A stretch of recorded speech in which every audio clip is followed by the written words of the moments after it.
Lá atrás, em 2009, quando eu comecei na área de testes de software, o papel principal que existia naquela época era o analista de testes. O que esse profissional fazia? Ele era um profissional muito habilidoso em testes de software, que conhecia sobre diversas técnicas, sobre estratégias de teste.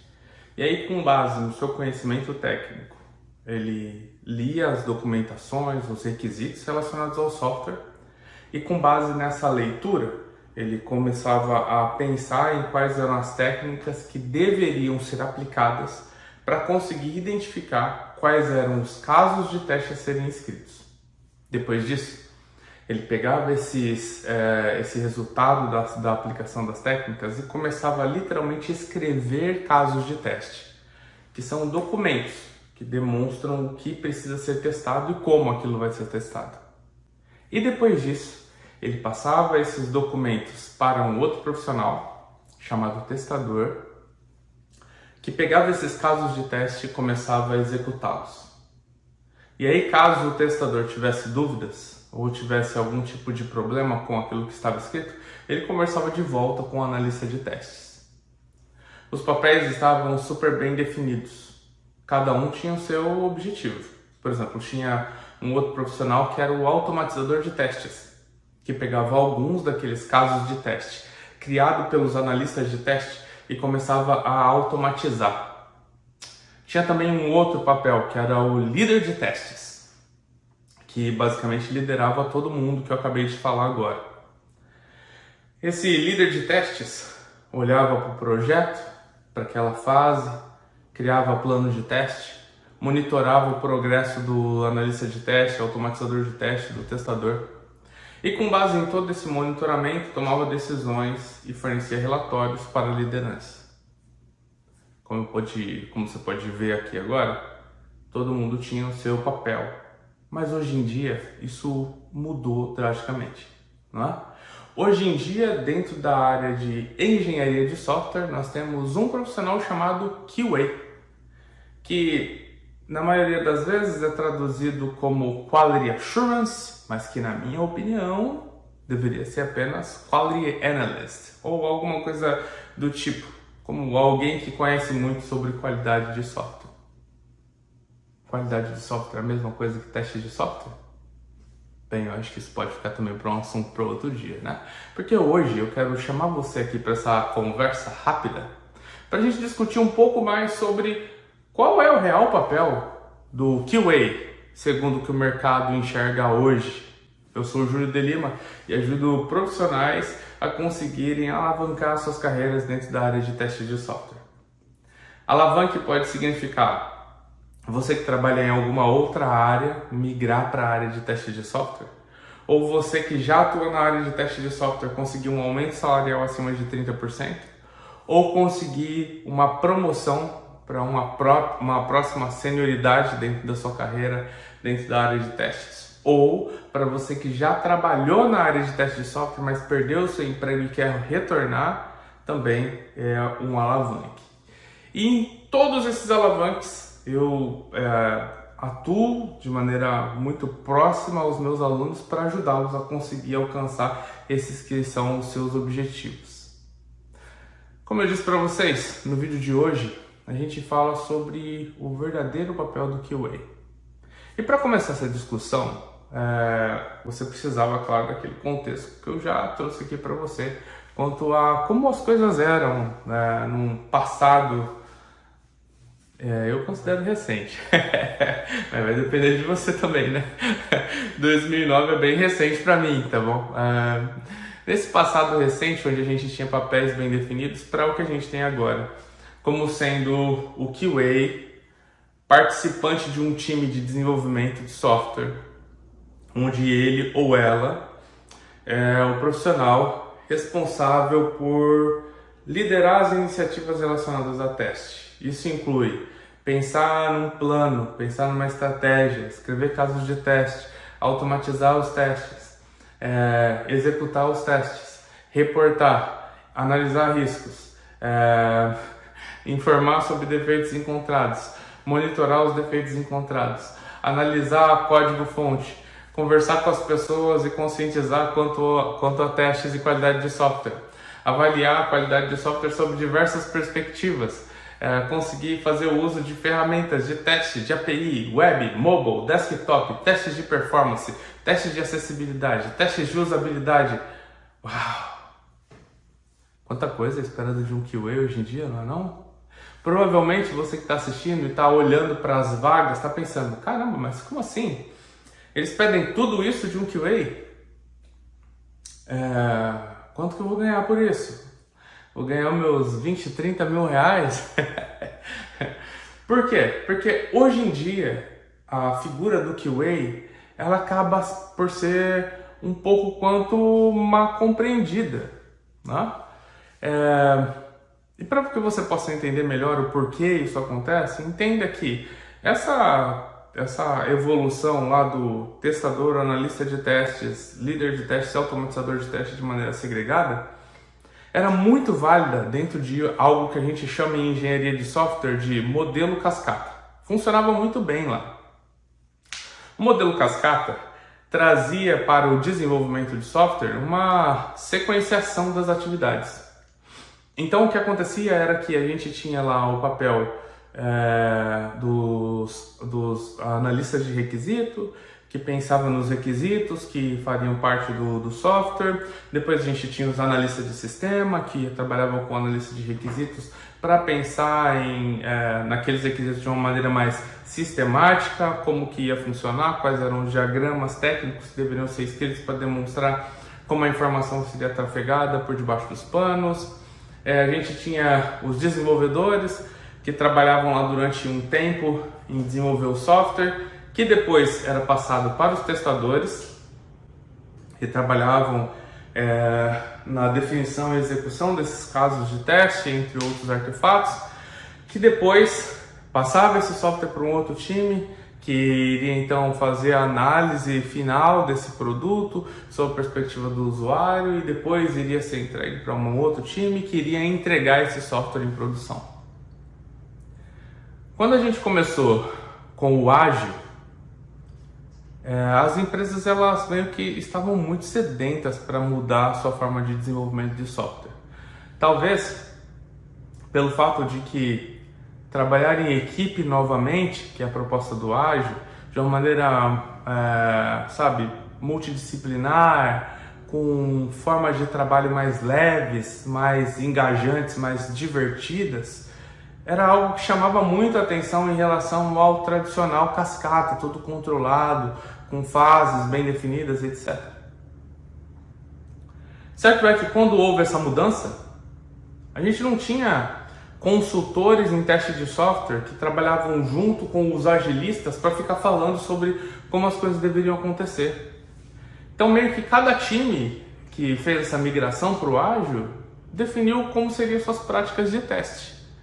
Nesse momento a gente criou uma falta de padronização gigantesca que reflete até hoje em dia dentro do dia a dia das equipes.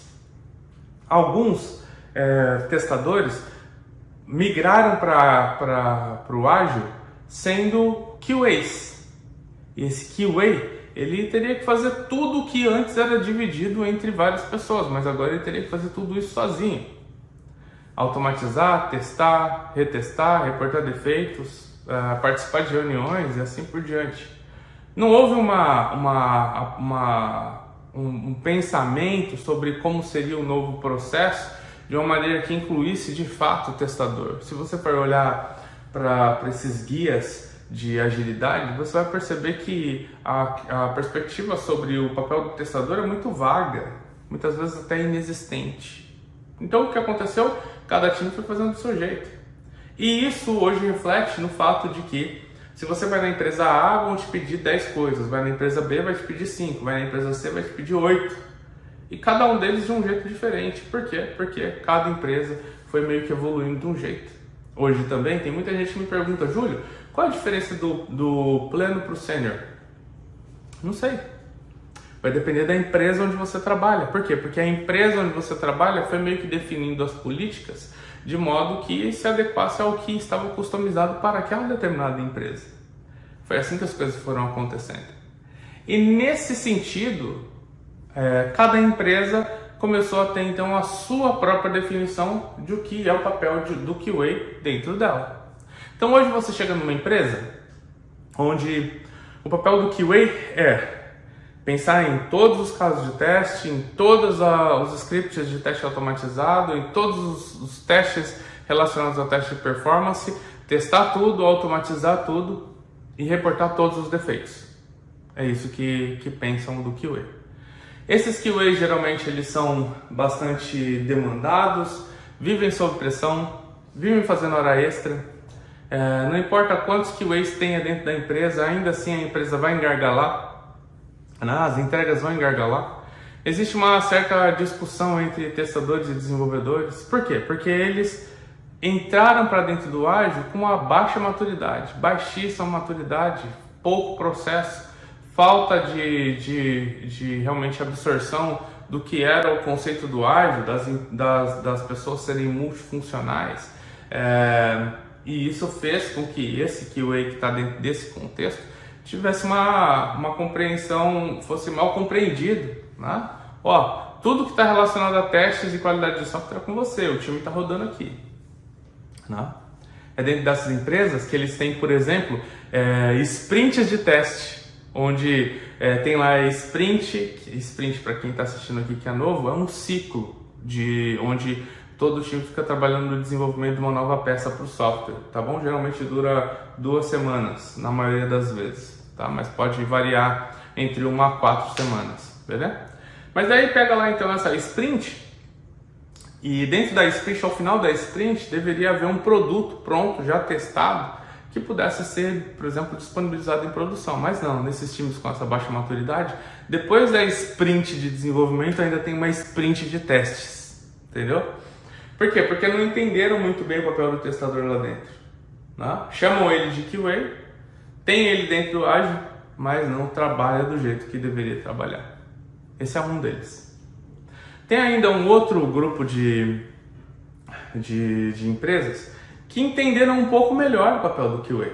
Eles falaram, olha, dado que agora esse profissional ele não vai ter tanto tempo como ele tinha antes, dentro do Cascata, dessa vez acho que ele deveria ser um consultor para o time de desenvolvedores, né? Então, ele vai trabalhar junto com o time de desenvolvedores e ele vai influenciar positivamente esse time.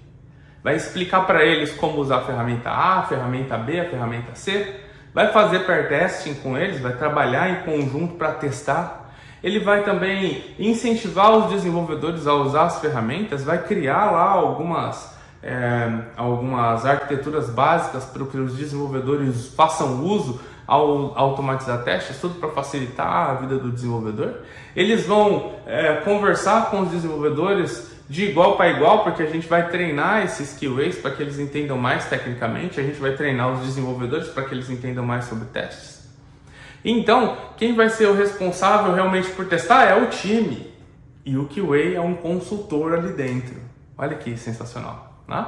Já cresceu, já subiu ali o nível para entender que o QA na verdade é um consultor agora lá dentro.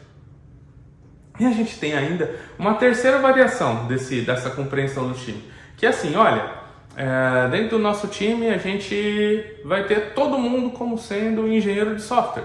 Os QAs, que antes eram testadores lá no Cascata, dessa vez eles vão receber treinamento apropriado, vão receber mentoria, vão trabalhar em conjunto com os desenvolvedores para ficarem tão técnicos em desenvolvimento quanto os desenvolvedores. Ao passo que os desenvolvedores vão receber treinamento sobre técnicas de teste, sobre ferramentas de teste, e o testador vai ser um parceiro para eles que vai ensiná-los a virarem os melhores testadores que existem no mercado dentro da empresa onde que eles trabalham. E dessa forma, esse time de engenheiros de software, conhecedores de testes e de desenvolvimento, vão desenvolver o software. E dali em diante, né, quando terminar o desenvolvimento daquela sprint e que esses profissionais que conhecem mais de qualidade tiverem aconselhado e visto que realmente, né, está pronto para ir para a produção, a gente vai liberar esse software para produção. Essas 3 facetas demonstram qual é o real papel do QA dentro de cada uma dessas empresas, entendeu? Na primeira, onde tem muita pressão, muita dependência do QA, uma compreensão do que ele pode ou não fazer, né? Afinal, se você dedica aquele monte de atividades para uma pessoa só, ela nunca vai conseguir fazer aquilo, né? Uma outra onde a vida do QA ela é mais tranquila e ele serve como um consultor, os desenvolvedores testam, ele mentora esses desenvolvedores de maneira a fazer com que os desenvolvedores que não foram preparados na universidade para testar, aprendam a testar e sejam bons naquilo.